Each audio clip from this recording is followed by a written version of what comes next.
ये माधव और चंदा का खेल खत्म हो गया।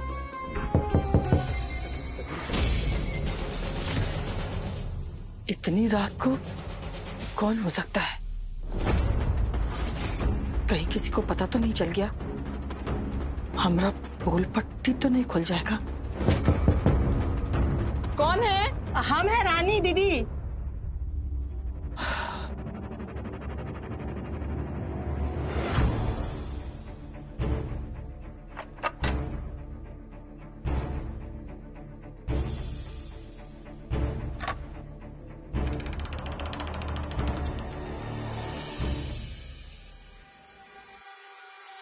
इतना रात को ऐसा कौन सा आफत आ गया जो सुबह तक का इंतजार नहीं कर सकती थी तुम? अब इतना रात हो गया है कि हमको आपके रूम में आने के लिए सोचना पड़ेगा। अरे हमरे कहने का मतलब था कि वैसे दीदी आप कर क्या रही थी?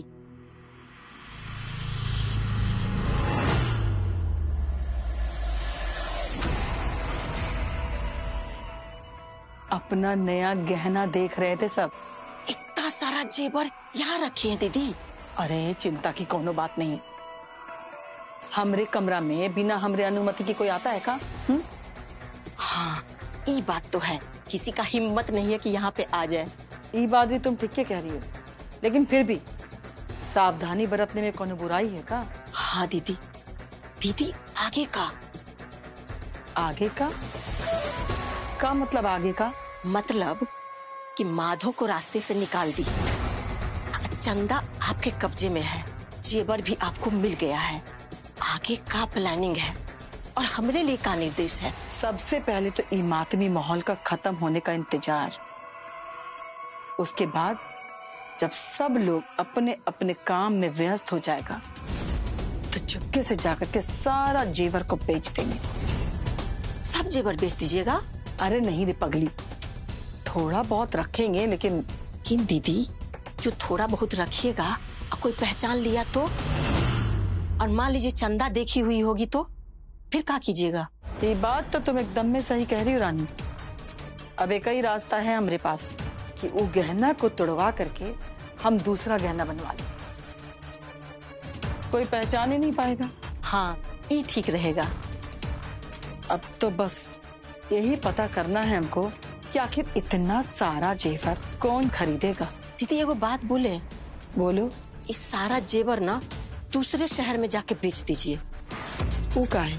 काहे कि यहाँ पे तो सब आपको पहचानता है, और जब से ये माधो का कांड हुआ है सबको पता है कि माधो का जेवर का एक बैग था जो लुटेरा लूट के ले गया है। अब इतना महंगा महंगा जेवर जाइएगा बेचने के लिए, किसी को शक नहीं हो जाएगा? और कोई जाके पुलिस को खबर कर दिया, अब पुलिस छानबीन करते हुए यहाँ पहुँच गया, आपको पकड़ लिया, आपके साथ साथ हम भी पकड़ा जाएंगे, और फिर कोई पुराना केस भी खुल गया, तब फिर क्या होगा? बस कर। अरे तुमको पगला के रख दी।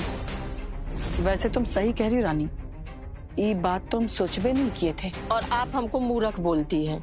अरे हमरी छुटकी, देखो तुमको जो मूर्ख समझेगा ना वो खुद ही मूर्ख रहेगा। अब तो खुश? हाँ दीदी।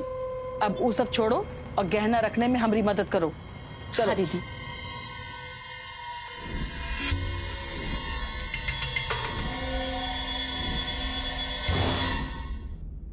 भैया जी, हम तो पहचान लिए कि आप माधव भैया है, लेकिन और लोगों को विश्वास दिलाना होगा ना। खाली बचपन का कहानी सुना के काम नहीं चलेगा। दुनिया वाला को विश्वास दिलाने के लिए आपको सबूत देना पड़ेगा। तुम ठीक कह रहे हो श्याम, हमें अपनी पहचान साबित करनी होगी।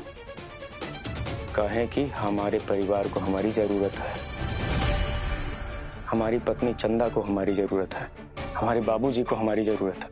कैसे भी हो हमें वहां जाना ही होगा, उनको मनाना होगा, जिससे वो लोग अपने दिल में हमें जगह दें। वो कैसे भैया जी? अगर वो लोग पुलिस बुला लिया तो क्या कीजिएगा? देखते हैं। अपनी पहचान साबित करने के लिए चाहे हमें कुछ भी करना पड़े, हम करेंगे।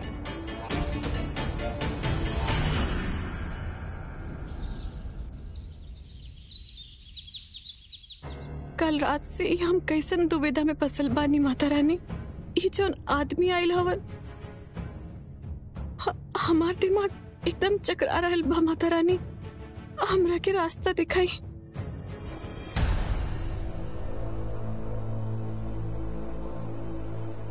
भाभी। रुद्र भैया,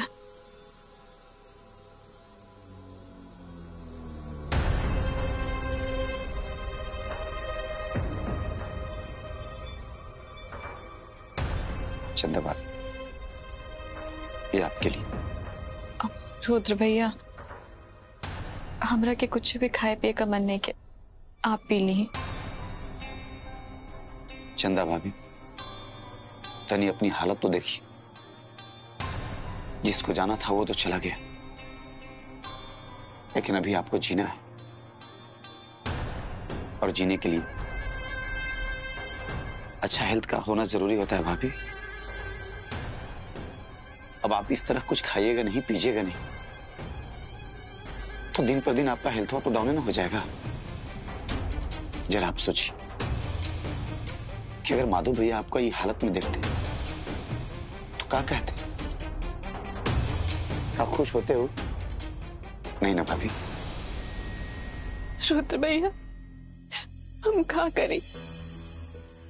माधव बाबू से पहले हम खाए का खबर न सोचनी।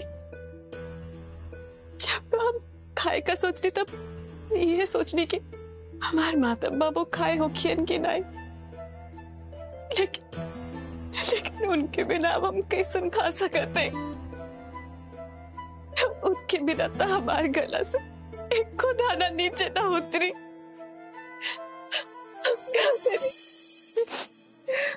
भाभी, आप पर जो बीत रहा है ना, हम समझ सकते हैं, पर इस तरह तो आप बीमार ना पड़ जाइएगा। ज्यादा ना सही, कुछ तो खाइए प्लीज भाभी। हमको आप माफ कर दीजिए, हम आपके साथ बहुत गलत किए थे। हमको आपके साथ वैसा नहीं करना चाहिए था।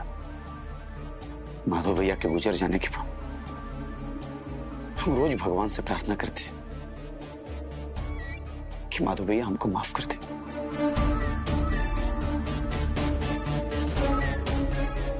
अगर जीते जी माधव भैया से माफी मांग लेते तो आज हमको इतना पछतावा नहीं होता। रुद्र भैया, कौनो बात नहीं के, वो कहते ना कि जब जागे तब वो सवेरा। माधव बाबू जहाँ कहीं भी होके वो आपके जरूर माफ कर दिया।